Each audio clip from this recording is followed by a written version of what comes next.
Hello friends, welcome to Ramas Yummy Kitchen. இன்னைக்கு சூப்பரா நம்ம ஒரு ஸ்வீட் தான் பார்க்க போறோம். குலோப் ஜாம் பவுடர் இல்லாமலே குலோப் ஜாம் செய்ய போறோம். ரவையை வச்சு தான் செய்ய போறோம். ரொம்ப டேஸ்டியா நல்ல குண்டு குண்டு குலோப் ஜாம் வந்து இன்னைக்கு ரவையிலே நம்ம செய்ய போறோம். மிஸ் பண்ணாம பாருங்க. வாங்க இப்போ குலோப் ஜாம் எப்படி பண்றதுன்னு பார்க்கலாம். இப்போ ஃபர்ஸ்ட் நம்ம ஜீரா வச்சுக்கலாம். ஒரு வாணல்ல 400 ml அளவுக்கு தண்ணி சேர்த்துக்கலாம்.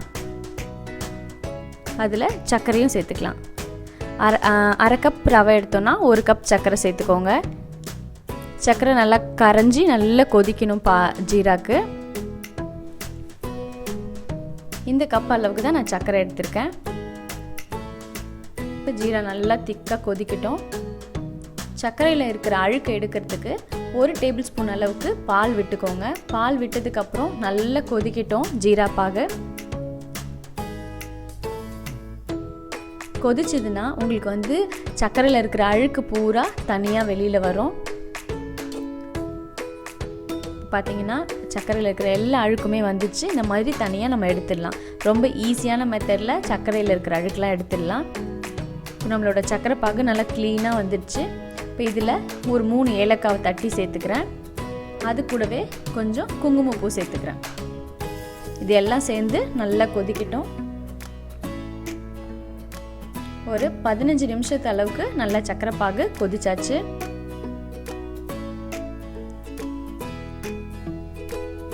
இந்த அளவுக்கு சர்க்கரை பாகு கொதிச்சா போகிறோம். இப்போ நான் கேஸ் ஆஃப் பண்ணிடுறேன். நம்மளோட ஜீரா ரெடி. இப்போ அடுத்தது இப்போ நம்ம குலோப் ஜாமுக்கு மாவு ரெடி பண்ணிடலாம். ஃபஸ்ட்டு 1 கப் அளவுக்கு பால் ஊற்றிக்கலாம். 1 ஸ்பூன் அளவுக்கு நெய் ரெண்டுத்தையும் சேர்த்து நல்லா ஒன்றா கலந்துக்கோங்க.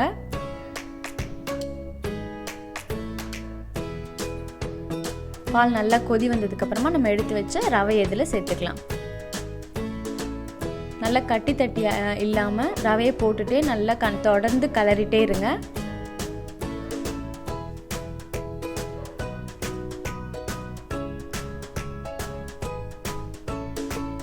இப்போ நம்ம போட்ட ரவையும் பாலும் நல்லா ஒன்றா மிக்ஸ் ஆகணும்.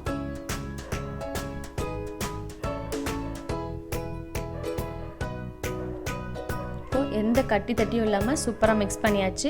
இப்போ இது கூடவே நம்ம பால் பவுடர் சேர்த்துக்கலாம்.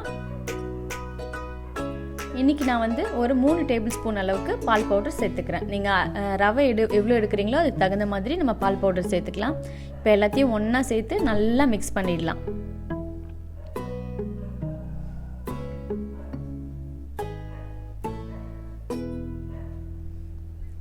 இப்போ நம்ம குலோப் ஜாமுக்கான மாவு நல்லா ரெடி ஆயிடுச்சு. ரவை சூப்பராக ரெடி ஆகிடுது.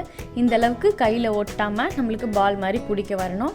இப்போ நல்லா ஆறுனதுக்கப்புறம் ஒரு பாத்திரத்தில் எடுத்து வச்சுட்டு நல்லா மாவு மாதிரி பிசைஞ்சு எடுத்துக்கலாம்.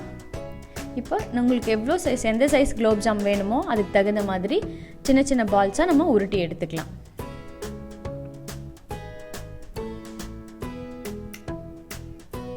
இந்த மாதிரி நம்ம எல்லா மாவுமே பால்ஸாக உருட்டி எடுத்துக்கலாம். நீங்கள் பால் உருட்டும் போதே சைடில் கடாயில் வந்து எண்ணெய் காய வச்சுருங்க.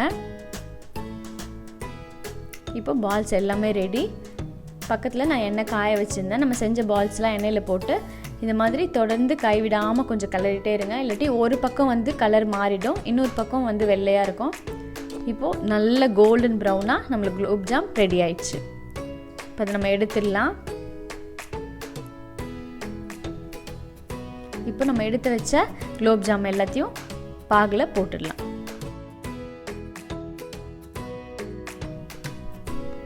இப்போ நம்ம செஞ்சு வச்ச குலோப் ஜாம் எல்லாமே ஜீராவில் போட்டாச்சு. சூப்பராக ரவையை வச்சு நம்ம ஒரு குலோப் ஜாம் ரெடி பண்ணிட்டோம். ரொம்ப டேஸ்டியாகவும் இருக்கும். கண்டிப்பாக நீங்களும் இதை ட்ரை பண்ணி பாருங்கள்.